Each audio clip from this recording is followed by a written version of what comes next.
2019 has been a year of global political unrest, protest, and struggle. As we prepare for the new year, I've come to speak with Reverend Jackie Lewis at Middle Collegiate Church in New York about the practice of what she calls revolutionary love. Can love really sustain our movements for social, economic, and environmental justice? And when we're at our wits' end, can love renew us so that we may return to our work to repair the world?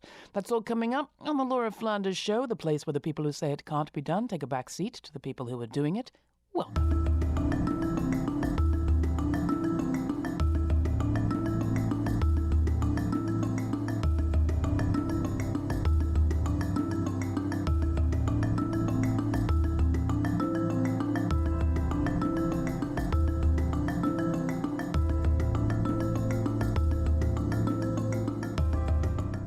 I am here with Dr. Reverend Jackie Lewis at Middle Collegiate Church in the East Village of New York City. Thank you for spending some time with us, Jackie. I'm so glad to have you here. Isn't the sanctuary the most beautiful, peaceful thing? This has been the most calm I have felt in months. It is such a beautiful space. This is the third sanctuary for the Middle Collegiate Church. We are the oldest continuous Protestant church in North America. You precede the federal government, if I remember. 1628. And this building was built in 1892, and it is just peace, peace, peace, everything, yeah. Well, that's what I want to talk to you about. Yeah, let's talk about it. Last time we connected, it was about a year after the 2016 election, and I remember you had spent the summer getting arrested. Yeah. We'd spent the summer covering protests. We were wondering, how on earth do you think about the year that has just gone by? I'm going to ask you that same question.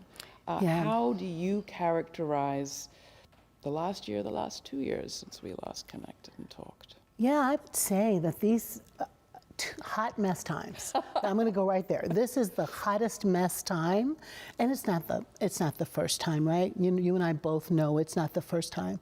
But I think there's something really excruciating about this time right now for me, I would say, as an African-American person and woman who went from the euphoric, amazing election of Barack Hussein Obama, not a perfect president, but my president, and all the ways that I felt like a promise of what America could be. That this dream, Laura, this dream set up by our founders, not ever quite really fulfilled, a dream deferred for sure. Neither you or I were a gleam in the Constitution's eye. But here's Barack, and we did it together, and young people did it together, and old folks did it together, and this kind of sense that we were making progress, making a way out of no way.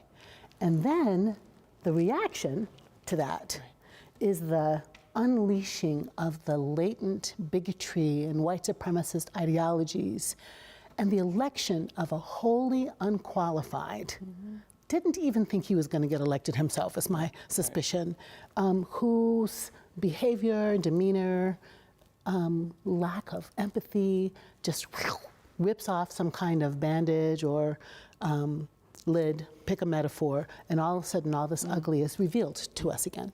So this year as we build up towards election of 2020, how do you think this period is settling? Which is it, a glass half full kind of a moment? A lot of protest all around the world?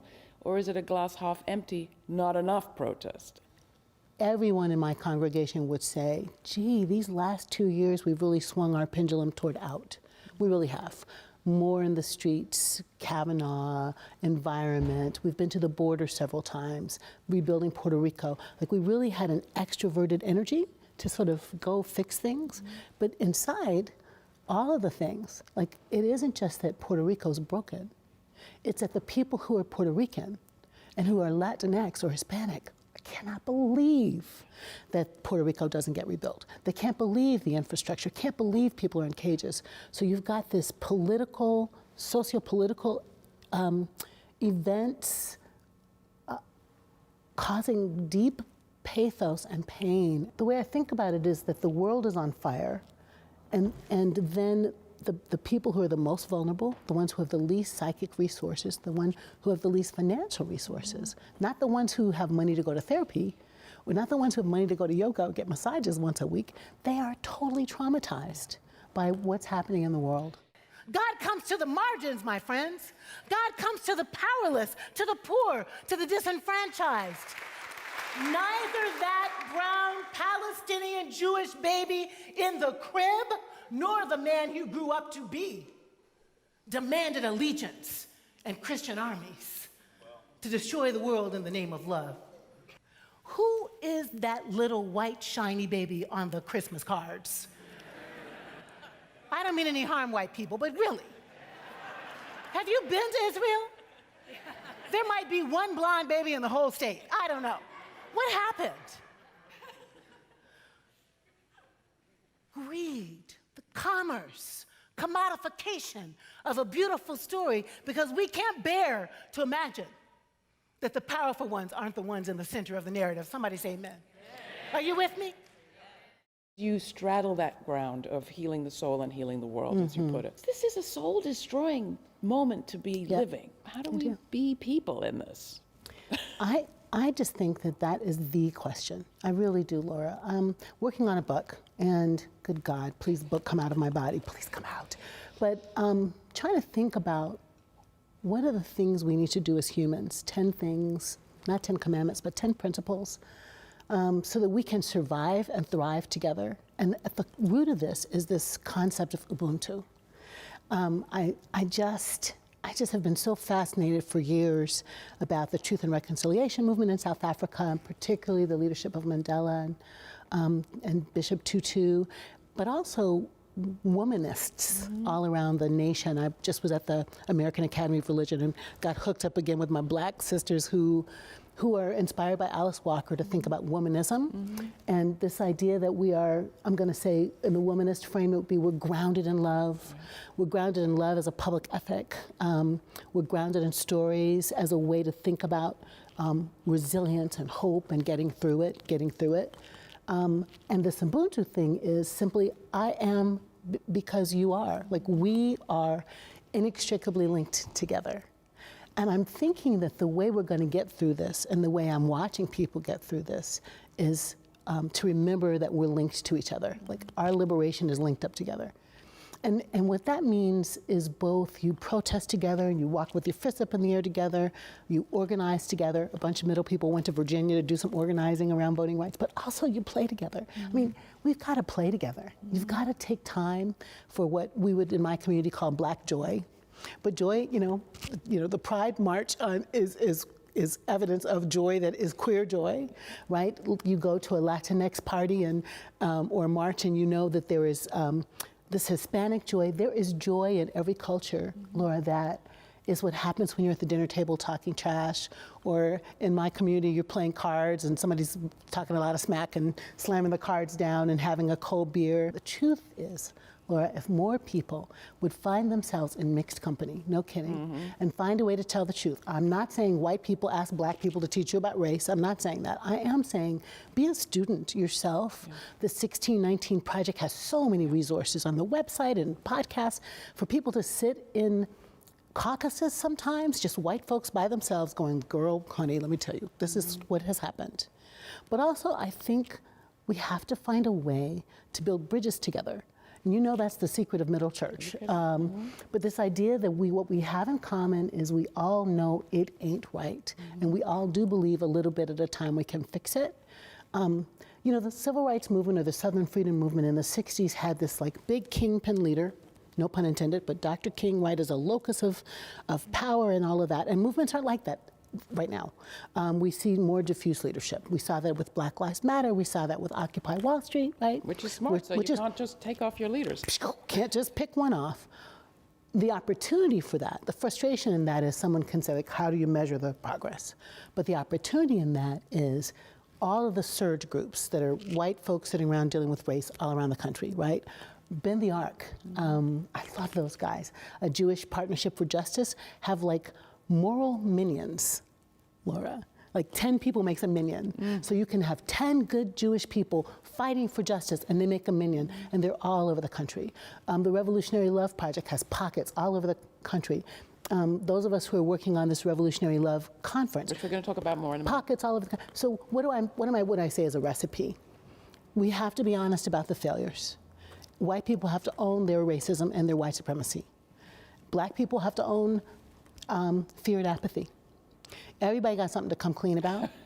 And we got to come clean about it and find ways to, I think, to make what my friend Brian Brunt would call pockets of resistance. One day, when the glory comes, it will be ours. It will be ours one day. When the war is won, we will be sure. We will be sure, and I can hear God's people say, glory, glory, glory.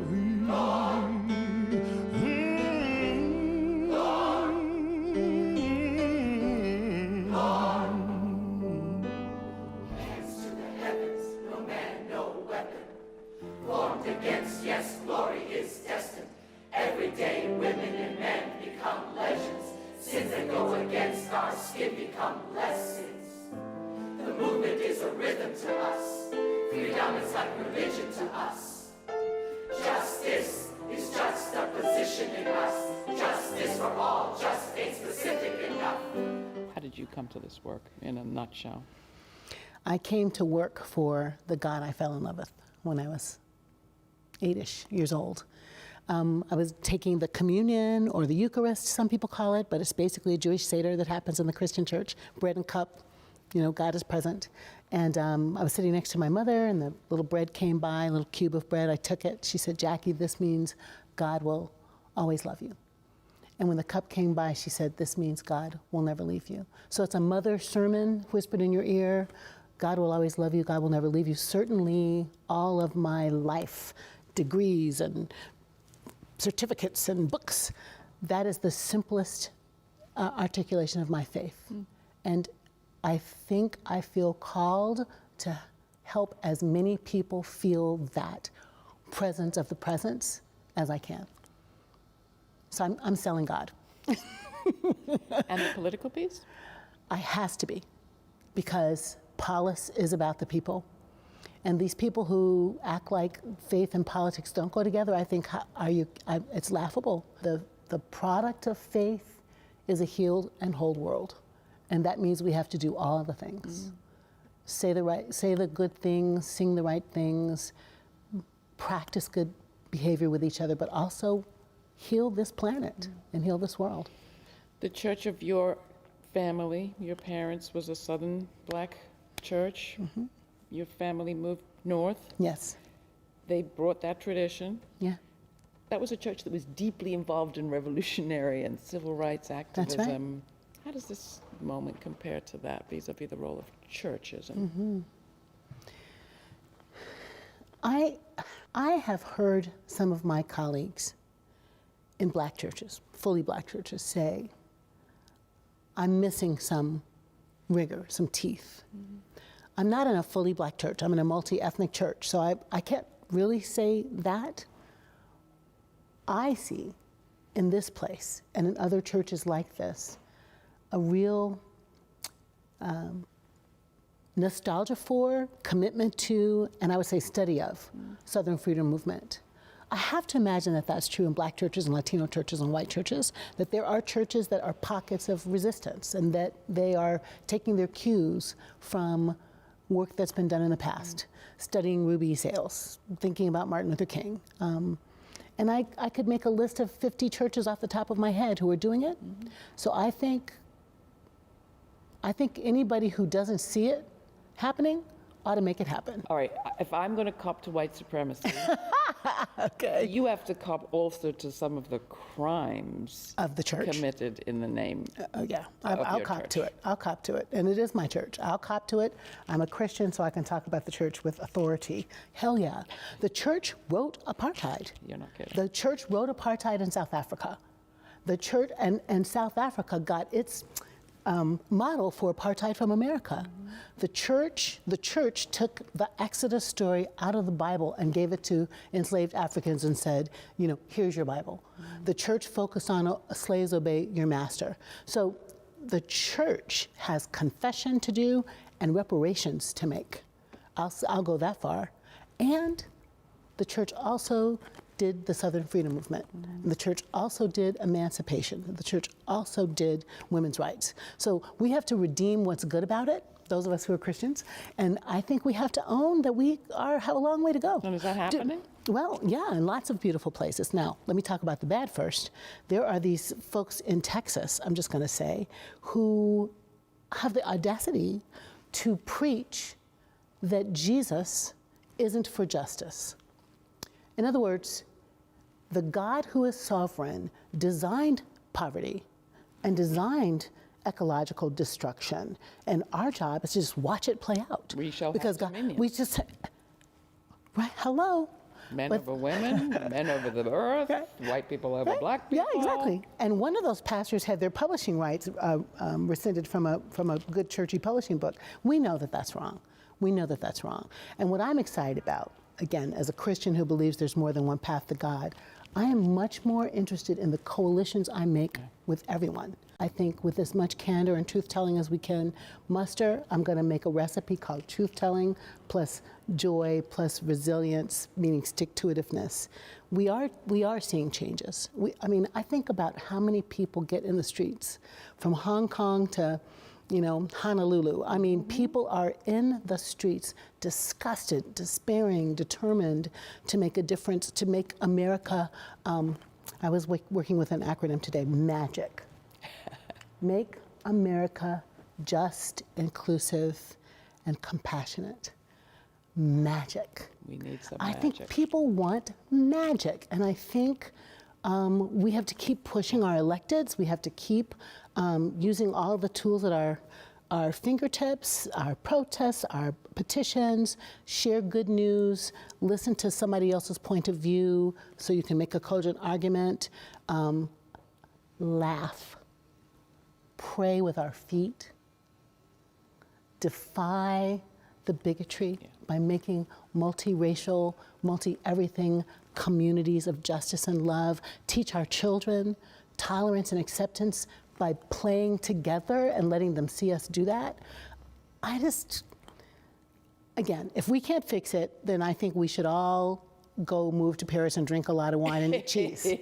But since that's not the option, I've got a grandbaby now who's 18 months old. Her name is Ophelia. And I'm committed to, by any means necessary, put truth in the world, put love in the world, put passion in the world, put kindness in the world, and expect the world to come back with that. One of the ways you're putting all of this into action is with your 14th annual conference. You're calling it the Revolutionary Love Conference this time around. What is it, and what role does revolutionary love and the event itself play in your year? This is one of the most important things I do about public theology. It's called Revolutionary Love Toward a More Perfect Union. We have had 13 here in New York, but we are taking this one to DC, April 24th to 26th, 2020. And what will happen there? We're going down there to be at All Souls Church Universalist. We are doing a Friday, Saturday, Sunday speakers, organizers, panels, plenaries, workshops, networking, and a rally in Malcolm X Park on Saturday, hoping that 2,500 people will come to an ethical spectacle with music and dance and organizing tables around. Why go to DC right now? Because this is the most important election, I think, of our lifetimes.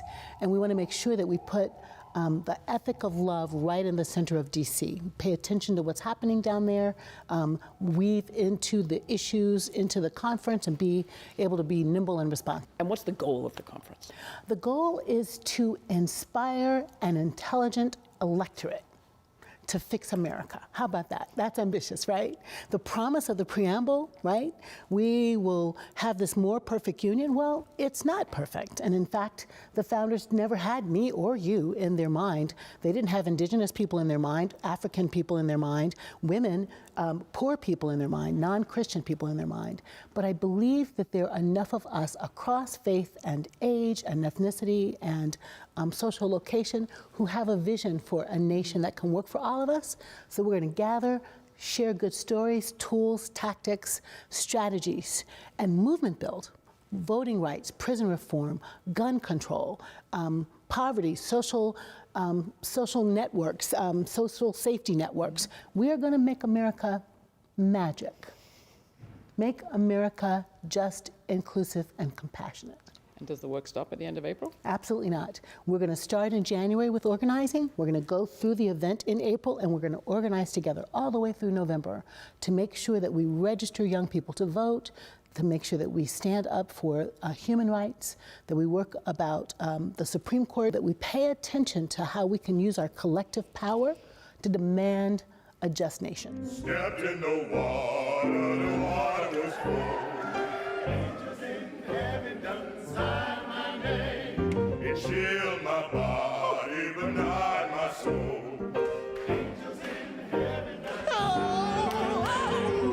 no one can change, no one can change, no one can change, no one can change, no one can change, no one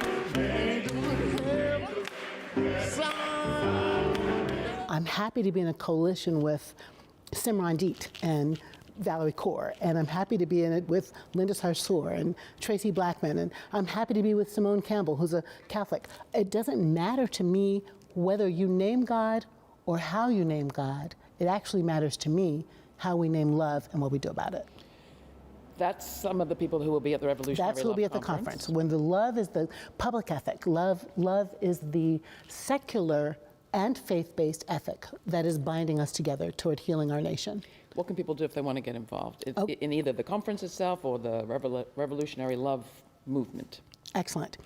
RevolutionaryLoveConference.com is the easiest place to go, but we're actually beginning a 10-month campaign that starts in January and goes through November. So the conference is in the middle of the campaign. Mm-hmm. There'll be curriculum, there'll be live tweets, there'll be Zoom sessions with some of the nation's key leaders. There'll be things to do in your own neighborhood. It's a beautiful day in your neighborhood. Things to do in your own neighborhood, so that our movement building is both come together to hear thought leaders and organize, but also all the way through election time. Here's the issues that we need to focus on. Here are the people who are doing good work in your local place, so that our politic is local and national.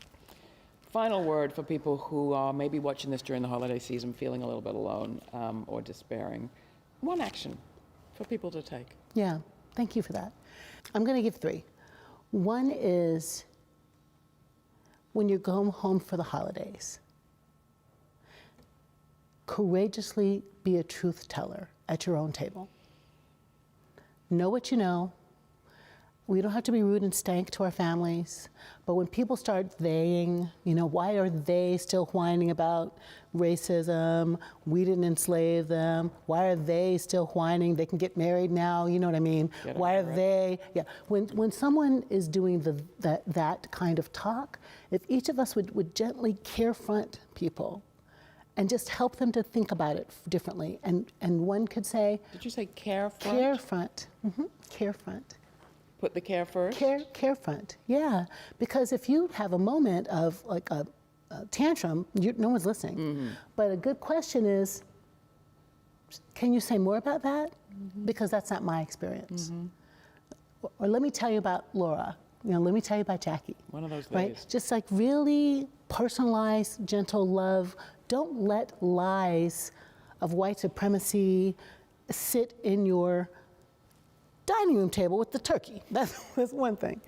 I think secondly, I would say at middlechurch.org, there are lots of things to watch and see that are joyful, and good music, well thought out talks.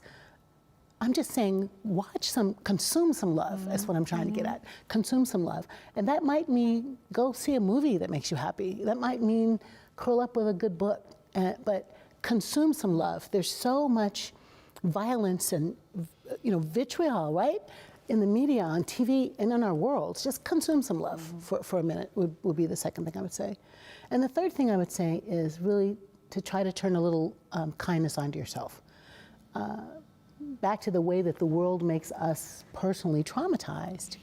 Like, just take a walk. Drink some water. Have a cup of tea. Take a hot bath. Look in the mirror and say, this product is a beautiful human being and has gifts and love to give the world. And really my last question. Yeah. Is it just super easy to be a black woman leader of a church these days? No, not at all.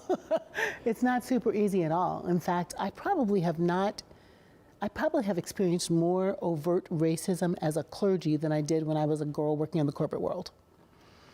But it is also the very best thing I've ever done.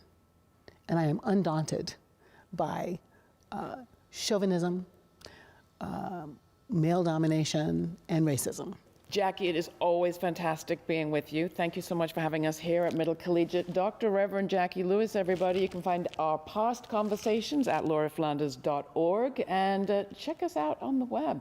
You can find Middle Collegiate also online every Sunday and pretty much all the rest of the time. Middlechurch.org. Yeah. She just said it. Middlechurch.org. We'll be at the Revolutionary Love Conference. I hope you join us.